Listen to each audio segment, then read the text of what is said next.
Could you speak to a little bit about the difference between year one and year two as a program has been like? Just experience. Last year we played 4 JV games and 6 varsity, and probably the biggest difference is that we didn't lose anybody. Everybody's coming back, and plus we've gained a few. We've lost a few as far as the program, because it's a lot tougher than what they thought. We started off with about 112, and we're down to 57 on varsity. And the second year has been a blessing, also having a JV program now, so we can move a lot of kids that weren't quite ready down, because the first year you always start with everything, and I like playing a varsity schedule compared to having 4 and 6 before. Now that varsity schedule is decidedly tougher than in the non-district as well as the district, with some other programs. Jesuit and Middleton are much more improved teams this year, along with Strawberry Crest, who is going to be your natural rival that you came in with. Now, can you speak a little bit about what is that all that entail, and how's that going? Well, of course, those schools have improved. We saw a lot of them in the 7-on-7s over the summer.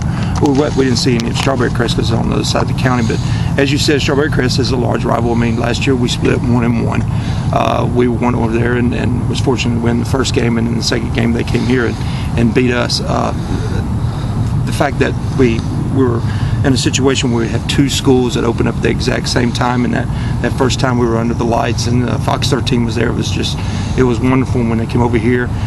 We had a large crowd. I couldn't believe the amount that they brought.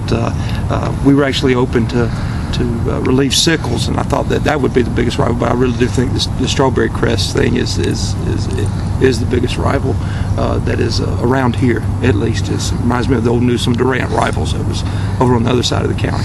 Now, you speak of Newsom and Durant. This is the 3rd program that you've started from scratch.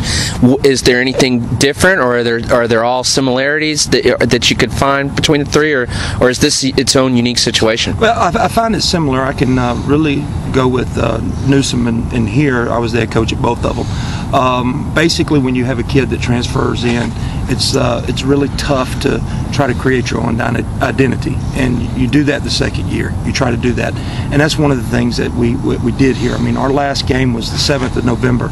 We took up equipment that was week 10 for everyone else, but we were done. We started working out November 9th, and we haven't stopped.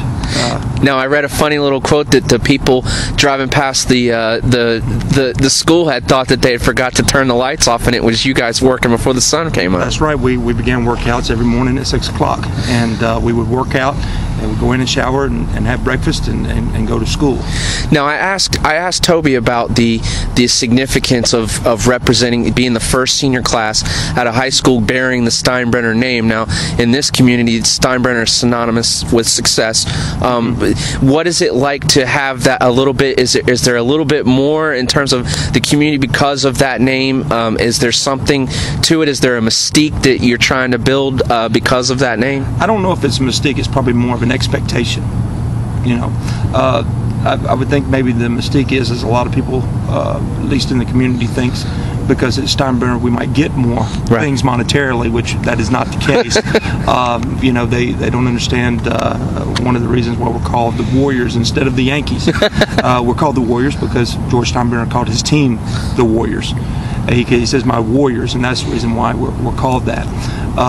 But I think it's more, like I said, an expectation, something that we were already put at a certain level, and we've got to meet that. It's not a mystique itself, though. And there's definitely that will and that drive that I can tell that it's sinking its way throughout your team. When I can see the desire when you ask him asking Toby what's going to happen, and there is no shying away from it. Well, I think that probably instills what we did in the morning. We made up shirts. The shirt says, "What were you doing at 5:30 a.m.?" I put that challenge on them. It was rough for me. Last year, I was the only coach on staff here. We didn't have any coaches on staff, so it was just myself and them. We had 7 great volunteers, but everything that happened in school during the day, it was just me. And we actually had to rally around each other to help each other out. They helped me, and I helped them. I just laid down certain guidelines to reach a goal, and slowly they began to believe in that. I told them, we've got to do something that Strawberry Crest is not doing. We've got to do something that, St. Pete Catholic is not doing. And I guarantee you they're not here at 5:45 getting dressed, getting ready to go. And we would probably go at 5 o'clock if the county would let us, but no, 6 o'clock was it. And the lights clicked on at 6 o'clock and we were ready to go. Like you said, people were riding up and down the Sun Coast and they saw the lights on and they go, why are the lights on? And if I'm not mistaken, the county athletic director showed up here for a meeting one time and he asked my athletic director, what's going on? I guess Coach Graham's out there running his kids. So it takes a special person to do that, and dedication, because we tried to instill that attitude, because you got to remember when we started, we were over at Martinez. We opened up the school. The weight room wasn't completed until almost 2 months into school, so we were unable to get in there. We showed up on the field for the first time 3 days before school started. The first day of practice, we didn't have helmets. We had to borrow our knee pads from Sickles. We didn't have a lot of things.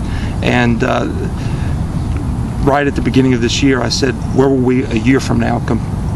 Then Toby's a great example. The first day he showed up from Middleton, he was over there. He couldn't make it through the running. He actually had to stop. He couldn't make it through it. He was the only one that day that couldn't do it. And now he's the best one we've got as far as the offensive side of the ball. He's our go-to guy to try to make some receptions for us. Coach, we really appreciate you spending some time out here. This looks like it's a foundation for some great things to come in the coming years, and we look forward to spending some more time with you this season. All right, thank you very much. Thank you, Coach. All right.